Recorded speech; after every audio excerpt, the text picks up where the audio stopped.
langkah-langkahnya. Langkah yang pertama, yang tidak boleh dilewati, mulai dengan rasa tanggung jawab dalam konsep LRT, limbah rumah tangga. Konsep wajib. Change your paradigm. Ubah pola pikir saudara untuk berpikir tidak ada sampah, yang ada adalah manfaat. Jadi dari sampah limbah rumah tangga keluar 2 VOC plus pakan. Terus yang kedua, yang harus dilakukan wajib punya ayam. Dan yang kedua wajib punya untuk sayur keluarga. Ini luasnya kurang lebih 3 kali 3. Kalau ayam boleh 2 sampai 10 ekor. Tujuannya apa? 1. Kita ngomong makanan sehat, berarti kita harus punya stok makanan sehat. Kalau saudara mau beli makanan sehat dimanapun, kalau saudara tidak kenal siapa yang produksi, saudara bisa dibohongi. Betul tidak? Tetapi kalau saudara tanam sendiri di rumah, saudara akan dapatkan makanan sehat. Minimal untuk keluarga kita sendiri. Keyhole garden ini adalah tanaman yang kita tanam di rumah terdiri dari 17 macam. Tanaman harian. Apa saja di sini? Sayur. Yang pertama bayam. Yang kedua kangkung.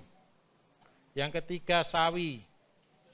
Yang keempat, apalagi ini? Kacang panjang. Terus yang kelima bisa juga cabai, terong, tomat. Nah, ini adalah yang harian. Syukur-syukur kalau ada penderita diabetes, berarti tanamnya pare. Kemudian kita juga perlu obat, kita perlu bumbu. Yang pertama ada jahe, yang kedua ada kunyit, yang ketiga ada serai, yang keempat ada temulawak, yang kelima kita juga perlu kelor masuk di sini, kelor bersama katu, serai, lengkuas.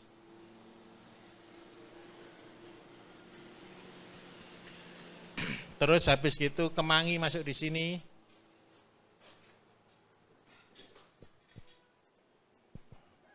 Satu lagi apa bumbu yang kurang ya? Jahe, serai, temulawak, lengkuas. Oh, mentimun di sini. Bawang daun boleh. Daun salam jangan. Kencur boleh kalau punya batuk. Di sini. Sudah Pak, kunyit. Oh, kunyit belum ya, bener Pak. Kunyit belum. Oh, sudah. Kunyit sudah ada, oke. 17 macam ini minimal harus ada. Syukur-syukur bisa lebih sesuai dengan kebutuhan. Apa sih ini? Saya harus mengatakan jujur. Ke depan Bapak Ibu, penyakit yang paling banyak ada 3. Nomor 1 adalah diabetes. Nomor 2 adalah kolesterol. Dampak dari diabetes dan kolesterol asam urat adalah jantung. Karena itu selalu kalau di dalam resep saya, buat jantung itu, obat jantung itu ada namanya jahe sama lemon. Usahakan itu tidak terbuang. Jadi mulai kita belajar tentang makanan sehat. Ini kita produksi. Kalau seandainya polybag total semua ini kita masukkan dalam polybag sekitar 200 biji. Seandainya alasan Pak tanah saya sudah cor semua, tidak ada yang bisa dicangkul pakai polybag. Tujuannya adalah apa? Ini adalah obat. Perang kita lagi adalah anak-anak kecil hari ini Bapak Ibu tidak pernah mau makan sayur. Setuju? Tetapi kalau Bapak Ibu punya sayur, itu bisa dimakan setiap hari. Ajari mereka dari kecil untuk makan sayur. Terus yang kedua ini adalah media atau laboratoriumnya Bapak Ibu. Ini adalah ruangan laboratorium. Laboratorium untuk apa? Laboratorium untuk punya pabrik pupuk.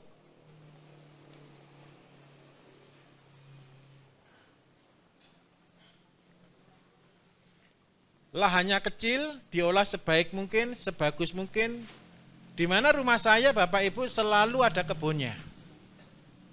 Walaupun cuma ukuran 3x3 atau 3x6 cuma begitu. Saya minimal lombok, tomat, terong enggak pernah beli. Sayur-sayur harian selalu ada di rumah. Tujuannya bukan apa, tujuannya adalah sebagai laboratorium pupuk kita. Setelah produksi pupuk nih, setelah produksi pupuk Bapak Ibu kan harus tes sebelum dijual, sebelum dipakai orang. Wajib dites. Tesnya di mana? Setiap kali habis produksi ambil beberapa tanaman yang dipakai pupuk tadi. Supaya apa? Kita tidak disebut sebagai pembohong. Supaya apa? Ketika kita jual pupuk itu kita tahu yakin apa yang sedang kita produksi. Terus yang ketiga, ini adalah media promosi terhebat. Promosinya bagaimana? Setiap orang datang kasih tahu, setiap orang datang diceritani, setiap orang datang diinformasikan. Kalau Bapak Ibu sedang praktek membuat pupuk, kemudian mana buktinya? Ini buktinya. Kalau Bapak Ibu sudah pernah merasakan tanaman-tanaman organik, yakinlah makan tanaman kimia, Bapak Ibu akan merasakan rasanya kok berbeda. Paham ya? Nah, kemudian langkah berikutnya apa? Pabrik pupuk kita buat. Mulai dari POC dulu yang paling simpel. Jadi kalau Bapak Ibu seandainya bahan-bahan tadi, Pak saya sudah tidak mau pakai dedak, gunakan POC ini sudah cukup. Asalkan murni pakai air leri. Terus yang berikutnya pabrik pupuk apa yang harus kita buat? Mulai semuanya. Kalau di dalam YouTube saya ada yang itu ya, ada satu testimoni saya. Ketika saya membuat pabrik pupuk pertama kali dengan pelihara sapi. Benar Bapak Ibu, saya membuat POC dari kencing sapi pertama enggak jual, enggak bisa jual. Harga cuma 2.500 ya ada yang beli sih, tapi enggak banyak. Naik 5.000, 10.000 sampai akhirnya jadi 100.000 per liter. Pak Bambang sudah naikkan 115 ya per liter, 120 per liter sekarang. Itu adalah real. Gara-gara saya punya 7 ekor sapi, saya hitung semuanya tidak ada untungnya. Kemudian saya buat beranak juga tidak untung. Karena itu yang saya kembangkan yang pasti dari sapi itu cuma 2, kencing dan buang kotoran. Yang pasti dari kambing juga 2, kencing dan buang kotoran. Yang pasti dari ayam juga sama, setiap hari kita kasih makan dan bersihkan tempat kotorannya. Karena itu kotoran ini adalah yang paling pasti dari seluruh ternak kita. Itulah yang saya kelola. Dan alhamdulillah, akhirnya dari sapi 7 itu saya bisa dapat penghasilan 1,5 M per tahun. Padahal nilainya sapi 7 itu maksimal mentok kalau harga 20 juta cuma 140 juta. Karena itu saya buat statement lebih mahal sampahnya, kotorannya daripada ternaknya. Jadi ternak berubah fungsi. Ternak bukan sebagai investasi kita, tetapi ternak sebagai mesin produksi kita. Nah, kita main di pabrik pupuk sekarang. Setelah buat POC berhasil, nanti Bapak Ibu lengkap yang di sana kita akan praktek setelah makan siang. Kita akan praktek semua pupuk yang tadi sudah saya ajarkan. Kemudian yang di sini Bapak Ibu produksi, jadi saya tulis saja 7 pupuk. 7 pupuk ini adalah seluruh kebutuhannya petani. Dan yang paling keren lagi satu, pupuk-pupuk yang Bapak Ibu produksi atau kompos yang Bapak Ibu produksi adalah kompos yang terbaik. Saya ulangi, ini adalah kompos yang terbaik untuk daerahnya Bapak Ibu. Jadi kompos ini bukan buat di Jawa dijual di Sumatera, tidak bisa. Beda kabupaten pun mungkin juga beda. Karena itu saya membuat konsep ini dengan konsep adalah terfokus di satu desa, satu desa, satu desa, satu desa. Jadi pupuk ini hanya untuk satu desa. Seandainya Bapak Ibu mau, nanti hitungannya bisnisnya gimana? Ini saya tunjukkan hitungan bisnis. Konsep satu. Seandainya satu desa, Bapak Ibu cek berapa ribu hektar kalau total semuanya, kalau untuk luar Jawa ribuan. Kalau di Jawa itu sekitar ratusan sawahnya. Atau 1.000 hektar kadang-kadang. Kalau kita buat rata-rata setiap desa itu ada sekitar 100 hektar. Rata-rata sawah. Nah, semua butuh pupuk. Saya yakin Bapak Ibu tidak mungkin bisa kelar untuk mencapai 100 hektar. Karena butuh waktu. Jadi ketika Bapak Ibu produksi pupuk di sini untuk target kita adalah 100 hektar. Karena itu 100 hektar itu sebenarnya cuma cukup tanah 4 x 6. Ini untuk pupuk 100 hektar.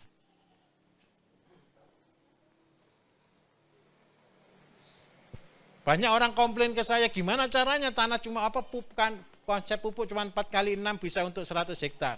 Ini ceritanya. 100 hektar ini 4 x 6 ini adalah untuk 10 hektar. Karena waktunya adalah 7 hari ditambah panen 3 hari berarti 10 hari. Berarti 1 bulan bisa panen 3 kali, 1 siklus bisa panen 10 sampai 12 kali. Kita anggap aja 10 kali. Kali 10. Berarti ketemu 100 hektar. Sekarang saya bilang uangnya. Seandainya 1 hektar untuk tanaman padi itu 2.200.000 per hektar. Ini adalah lebih murah dari pupuk urea subsidi. Lebih dari separuh, lebih murah daripada pupuk non subsidi. Kalau ini dikalikan 100 Bapak Ibu, 2,2 ketemu 220 juta. Ini adalah potensi omset per desa per panen. Cuman pabrik pupuknya saja. Terus yang kedua, Bapak Ibu bukan hanya hidup dari sini. Kalau Bapak Ibu sudah punya pabrik pupuk, punya kebun percobaan, langkah yang kedua Bapak Ibu lakukan adalah konsep 1.005. Buat 1.005 di rumahnya masing-masing Bapak Ibu. Goalnya adalah petani punya gaji. Jadi goal 1.005 ini adalah petani bergaji. Gajinya kalau orang kerja kan rata-rata bulanan, betul ya? Karena itu Bapak kan sudah belajar manajemen kemarin, manajemen tentang pertanian. Saya minta tolong, ayo jadikan contoh Bapak Ibu punya gaji bulanan. Bagaimana caranya? Seandainya bukan Bapak Ibu yang kerja sendiri, taruh 1 karyawan yang khusus menangani ini, yang hidup dari dirinya sendiri. Kelebihannya miliknya Bapak Ibu. Kalau berhasil 1 tinggal duplikat, 2, 3, 4, 5. Bagaimana duplikatnya? Kalau sawah kan tinggal nyangkul, betul ya? Ayam kalau sudah beranak tinggal tambah anak-anaknya dipindah ke sini. Kambingnya anakannya dipindah kedua, 1.005 yang kedua. Punya 2 1.005, 1 tahun lagi sudah punya 4. 1 tahun lagi sudah punya 8. Jenengan kalau sudah punya 10 saja konsep BSM untuk 1.005, maka 1 desa sudah jenengan kuasai. Bagaimana cara menguasainya? Saya minta tanya. Di desa orang-orang masih beli sayur enggak? Yang keren 1, ini yang keren ya. Ini kan puncak gunung yang banyak tempat sayur, betul kan? Percayalah, tempatnya Bapak Ibu nginap masih beli sayur enggak mereka? Konyol enggak kira-kira? Ini yang saya sampai kadang-kadang heran. Di puncak gunung loh masih beli sayur. Harusnya mereka bisa mandiri. Terus yang kedua, pernah enggak berpikir berapa sih uang di satu desa yang bisa kita kelola kalau kita bisa ngambil? Ini namanya yang ketiga, konsep namanya desa mandiri. Tempat kita rata-rata namanya adalah Intan Sari, katanya Pak KB. Intan Sari itu adalah integrasi pertanian desa mandiri. Saya kasih contoh. Ibu yang di sini tidak ada yang dari desa. Siapa yang dari desa, betul-betul desa, bukan dari kota. Untuk belanja satu hari itu 30.000 cukup enggak? Atau satu bulan 1 juta cukup enggak kira-kira? Cukup ya? Oke, saya hitungkan. 1 juta itu anggap aja beras 25 kilo. Beli sayur setiap hari anggap aja 5.000. Makan ayam enggak ya di desa ya? Kadang makan 1 minggu 1 kali atau 2 kali gitu ya. Anggap aja 1 minggu sekali saja makan ayam. Anggap aja 1 ekor 1 kilo gitu ya. Makan telur enggak di desa? Anggap aja 1 minggu 1 kilo aja ya, oke ya. Terus habis gitu tahu tempe karena kita belum produksi, enggak saya ajarkan karena itu saya enggak tulis. Saya cuma tulis ini aja, beras, sayur, ayam, telur. Sudah. Seandainya, Bapak Ibu tahu enggak satu desa itu berapa kakak? Kita teranggap terendah, satu desa itu ada sekitar ya 300 kakak lah gitu ya. Terendah. Kali 300.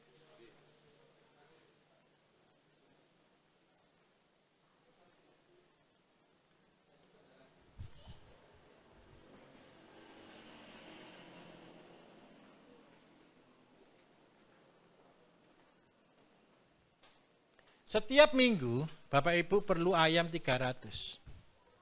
300 ayam itu banyak atau sedikit? Banyak. Konsep saya yang menjadikan kita jadi miliarder, itu produksi ayam kita cuma 18.000 setahun. Kalau kita bagi 12 berarti cuma ketemu 1.500 sebulan. Kalau kita bagi minggu berarti cuma ketemu 400 ekor per minggu. Saya minta maaf. Kalau jenengan berhasil pelihara ayam dari 10 menjadi miliarder dalam waktu 3 tahun, itu cuma pasar 1 desa. Yang makan ayamnya 1 minggu sekali loh. Paham maksud saya?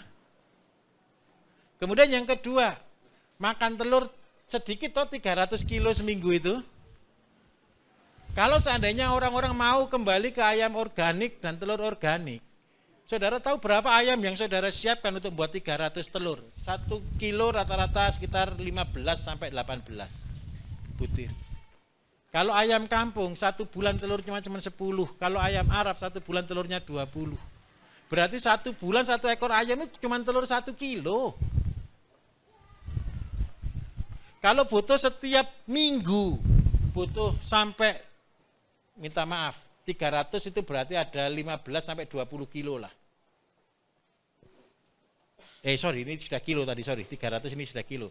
Berarti ini dikalikan 7, ketemunya 2.100. Untuk 1 desa, jenengan harus punya induk minimal 2.100. Minimal. Itu kalau telurnya 20. Kalau telurnya 10 berarti butuh 4.100. Kalau 4.100 telur, kalau itu saudara tetaskan, itu pendapatan sudah di atas 60 juta. Saya hitungkan omset sekarang, yang per desa. Kalau kali 4 berarti 1,2, seandainya ayam itu harganya 40, jangan mahal-mahal, 50 sih sekarang. 40 lah kita buat murah, jangan mahal-mahal ya, kalau jual ya biar menang ya. 40.000 kali 1,2 itu 48 juta. Telurnya kita kasih murah lah, standar 25.000, berarti ketemu 30 juta. Beras anggap aja 10 sampai 12.000, 75 juta. Sayur kali 4 berarti ketemu 6 juta. Katanya siapa di desa tidak bisa cari uang banyak? 1 desa saja sudah ratusan juta per bulan. Masalahnya 1, Pak, mereka belum tentu beli ke saya. Ya jangan beli ke jenengan. Matikan saudara, matikan berapa banyak orang itu sudah bekerja. Saudara yang bagi-bagi ke yang lain supaya mereka bekerja bersama-sama. Sampai di sini paham? Nah, apa yang membuat beda? Saya punya supermarket Bapak Ibu. Supermarket saya juga jual telur. Beli telur di tempat kita antri. Saudara senang jadi marketing atau senang diantri orang? Jadi kalau beli telur antri dulu ya, nomor berapa gitu. Karena enggak cukup. Induk kita kemarin sudah 2.000 lebih, enggak cukup. Apa yang kita buat? Makanan kita adalah obat. Sayurnya Bapak Ibu adalah obat. Berasnya Bapak Ibu adalah obat. Ayamnya Bapak Ibu adalah obat. Telurnya pun obat. Bagaimana membuat ayam itu obat? Kalau masak, Bapak Ibu dikasih bumbu enggak? Supaya ayamnya itu enak tanpa dikasih bumbu, bagaimana caranya? Kalau ayam kan dipotong dulu baru dibumbuin. Kalau saya lebih baik mumpung dia masih hidup, ayo kita bumbuin. Bumbunya pakai apa? Bumbunya ya pakai kunyit, pakai temulawak, pakai jahe. Apalagi kalau Bapak Ibu buat wedang jahe setiap malam, punya limbah enggak kira-kira? Jangan dibuang, limbahnya buatkan untuk jamunya ayam, untuk pakannya kambing. Sehingga ayamnya Bapak Ibu sehat, dagingnya juga sehat, nanti yang makan jadi sehat. Paham di sini? Inilah yang saya maksud dengan satu konsep penyelamatan generasi.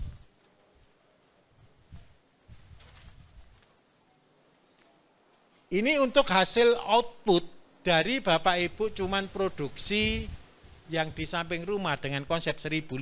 Kalau ini berarti cuman butuh sekitar 1.510 di satu desa. 10 itu berarti cuma berapa hektar Bapak Ibu?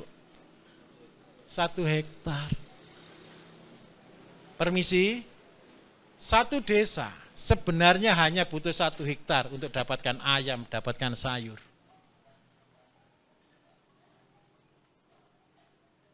Nah, inilah tugasnya Bapak Ibu nanti di rumah masing-masing.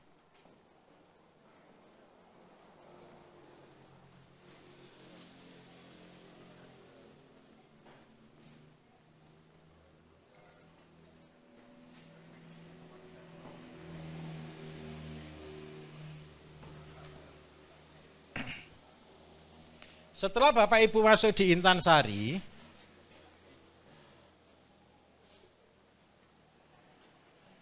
apa langkah terakhir? Bapak Ibu kan pasti terus berkembang. Ini saya minta tolong. Kita hidup carilah secukupnya. Kita tidak perlu, kemarin saya ingatkan, jangan pernah kepingin jadi orang kaya. Karena orang kaya sukar masuk surga. Kenapa kok orang kaya sukar masuk surga? Sombong duluan. Nanti surganya tambah jauh soalnya. Jadi kita harus tetap jadi orang sederhana. Loh Pak, tapi ini kan akan terus berkembang. Karena itu saya mengatakan teori saya untuk menjadi orang kaya adalah jangan pernah mau jadi orang kaya. Ingat baik-baik, jangan pernah mau jadi orang kaya. Terpaksalah saja jadi orang kaya. Bagaimana caranya supaya terpaksa jadi kaya? Ini triknya, ini teori saya terakhir. Terpaksa jadi kaya. Saya dulu kepengen jadi kaya, tidak pernah jadi kaya. Tapi ketika saya cuma katakan, saya tidak mau jadi kaya, saya mau cuma hidup cukup, saya terpaksa jadi orang kaya. Kenapa saya terpaksa jadi orang kaya? Ada teorinya. Yang pertama, ketika Bapak Ibu sudah punya satu usaha yang sudah Bapak Ibu lakukan, ada pupuk, ada 1.005 sudah jalan, sudah berkembang. Bapak Ibu kan kepengen kembangkan. Kuat enggak kita nyangkul sendiri untuk 2.000 meter? Enggak kuat. Ketika Bapak Ibu sudah berhasil, waktunya Bapak Ibu sudah bukan habis untuk produksi, habis terima tamu. Habis ketemu melayani konsumen. Terus apa yang harus kita lakukan? Saya minta tolong carikan santri di sini. Carikan murid di sini. Cari anak-anak muda yang berminat, ayo belajar, ayo belajar, ayo belajar. Saya minta tolong, kita sefrekuensi. Saya tidak pernah senang punya karyawan. Kenapa saya tidak pernah senang punya karyawan? Karena kalau karyawan itu hanya digaji. Tapi saya senang mencetak anak atau mencetak mitra. Artinya apa? Mereka kita ajari semuanya. Mereka bisa berlatih di tempat kita ajari. Setelah mereka pinter, usir mereka keluar dan buatkan di luar. Supaya apa? Berkembang. Mungkin saudara hanya bilang, sudah kamu jalan, nanti saya minta hanya 10% saja kirim ke saya. Gitu Bapak Ibu. Tapi kalau 10%, 10%, 10% berkembang, punya 10, punya 100% juga kita. Paham maksud saya di sini? Kita tidak pernah bisa bekerja sendiri. Kita tetap harus minta tolong ke orang lain. Karena itu dua, ciptakan santri atau murid bagi saudara. Karena itu pekerjaan saya terberat sebenarnya bukan bangun tempat Bapak Ibu. Mencari SDM. Mencari siapa yang pengelola. Saya yakin 100%. Ini konsepnya Gusti Allah ya. Gusti Allah pun di dunia ini cuma cari orang-orang yang sungguh-sungguh hati. Orang-orang yang benar-benar. Untuk apa? Saudara tahu enggak kira-kira? Untuk ditolongnya. Untuk dibantunya. Untuk dibuatnya berhasil. Supaya apa? Saya minta maaf. Ini agak melenceng sedikit. Hari-hari ini kita akan berperang melawan, minta maaf ya, ateisme. Saya mau katakan jujur. Siapa di antara saudara yang pernah kecewa sama Gusti Allah? Ada enggak? Ada Pak, tapi tidak berani ngomong. Betul enggak? Berapa kali saudara kadang-kadang mempertanyakan keberadaan adanya Gusti Allah? Fair. Saya harus katakan fair. Ke depan, kita akan ketemu masa orang-orang tidak mau percaya dengan Gusti Allah. Karena apa? Mereka akan katakan, saya sudah melakukan semuanya. Tapi mana? Terus ditambah lagi sekarang serangan-serangan, kekurangan-kekurangan dari beberapa pondok, tokoh-tokoh mulai dibuka aibnya. Akhirnya melunturkan banyak orang kepercayaannya kepada adanya Tuhan. Karena itu saya minta tolong, saya betul-betul minta tolong. Saudara yang percaya bahwa Tuhan itu ada, saya minta tolong, buktikan keberadaannya dengan usaha saudara. Ikuti cara saya. Jangan pernah berdoa untuk rezeki, berdoalah diberi kekuatan untuk bisa melakukan tugas ini. Saya tidak pernah minta apa-apa, saya cuma selalu minta doa saya cuma satu, tolong beri saya kekuatan untuk saya bisa terus melangkah. Karena apa? Ini pekerjaan bukan pekerjaan yang sepele Bapak Ibu, ini pekerjaan yang berat. Bertani itu mudah, nyangkul itu mudah, membuat pupuk itu mudah, jual itu mudah. Tapi membuat satu sistem semuanya, itu tidak bisa kita lakukan sendiri, tanpa adanya kekuatan yang lain. Jadi, ini teori terakhir. Setelah saudara punya ilmunya semua ini, setelah saudara khatam semuanya, saya akhiri dengan satu kata, pasrah. Setelah khatam semua, jadilah orang bodoh yang cuma bilang pasrah. Kenapa kita harus bilang pasrah? Karena kita tidak pernah menumbuhkan lombok. Karena kita tidak pernah menumbuhkan tanaman. Kita hanya merawat, kita hanya menanam, kita hanya memelihara, kita hanya memupuk. Yang membesarkan semua bukan kita. Dan saya yakin 100%. Saya yakin 100%. Saya sudah membuktikannya berulang-ulang kali. Ketika kita tekun melakukannya, saya percaya kita akan menerima dan melihat terobosan itu ada. Saya sebagai contoh, saya sebagai saksi, saya sudah mengalaminya dan saya bercerita buat Bapak Ibu Saudara. Saya minta tolong Bapak Ibu melakukannya. Saya tidak menuntut harus selesai dalam waktu setahun, 2 tahun, 3 tahun. Tidak, tapi melangkahlah dengan proses. Saya tidak kepingin Bapak Ibu keluar modal banyak untuk membuat ini, tidak. Mulailah dari modal di dompetnya Bapak Ibu. Bukan uang 100.000, bukan uang 50.000, bukan uang 1 juta, 30 juta, bukan sama sekali. Tapi ketika melangkah setahap demi setahap, insya Allah kita akan mencapai di titik yang sama. Saya berdoa sekali, Bapak Ibu kemungkinan 1-2 tahun ke depan, seperti kemarin saya cerita, murid-murid saya yang dulu kadang-kadang sulitnya minta ampun.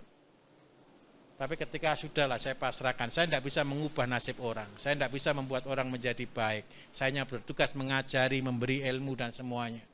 Suatu hari ketika mereka mentok, dan mereka berhasil, mereka datang dengan satu cerita keberhasilan, itu menjadi kebahagiaan bagi saya.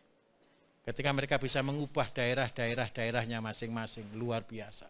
Terakhir saya kasih contoh, ini murid saya yang ada di Ntikong. Ntikong itu adalah perbatasan Malaysia dengan Sanggau, dengan Kalimantan Barat. Saya di sana punya satu murid, dia ini tinggal di pedalaman, kemudian saya tarik di sekolah saya punya sekolah SMK di sana, SMK Pertanian, untuk dia ngelola di sana. Dia saya ajari sayur. Kemudian dia bilang ke saya, Pak saya mau menikah. Terus kamu tinggal di mana? Saya kan tinggal di perbatasan. Ya sudah, akhirnya dia menikah ke sana. Dan saya sudah lama tidak kasih kabar. Berapa tahun yang lalu saya ditelepon gitu. Pak saya bersyukur sekali, sekarang saya sudah berhasil. Gimana berhasilnya? Sekarang saya tanam sayur, saya jualnya ke Malaysia. Jadi lewat jalan tikus dia jual ke Malaysia. Tahu enggak omsetnya satu bulan berapa Bapak Ibu Saudara? Di atas 500 juta, cuman bawa sepeda. Pendapatanmu berapa sekarang saya tanya begitu? Ya 500 juta. Kenapa? Semuanya gratis. Pupuk gratis. Dari mana gratis? Dari limbah sawit. Anak masih berapa ya? Sekarang paling 27 lah umurnya sekarang hari ini. Sudah punya pendapatan 500 juta. Keren enggak kira-kira Bapak Ibu? Pekerjaannya apa? Tanam sayur. Tanamannya apa yang ditanam? Cuman 2 saja yang ditanam, kacang panjang sama kangkung. Kangkung di Malaysia harganya 20.000 Bapak Ibu 1 kilo. Kalau di Indonesia harganya 2.000 Bapak Ibu sampai 5.000 1 kilo. Kacang panjang di Malaysia bisa tembus 30.000 1 kilo. Di Indonesia cuma 20.000 1 kilo. Jadi punya bedengan 10 meter dengan panen setiap hari anggap aja 50 kilo, itu 1,5 juta. 10 meternya. Saya bilang, wah ini pekerjaanmu ini sudah ngalang-alai direktur sudah. Saya bersyukur, saya kepingin dengar cerita-cerita keberhasilan dari petani-petani sederhana yang ada di daerahnya Bapak Ibu. Saya minta tolong ya, boleh ya, tetap semangat, oke.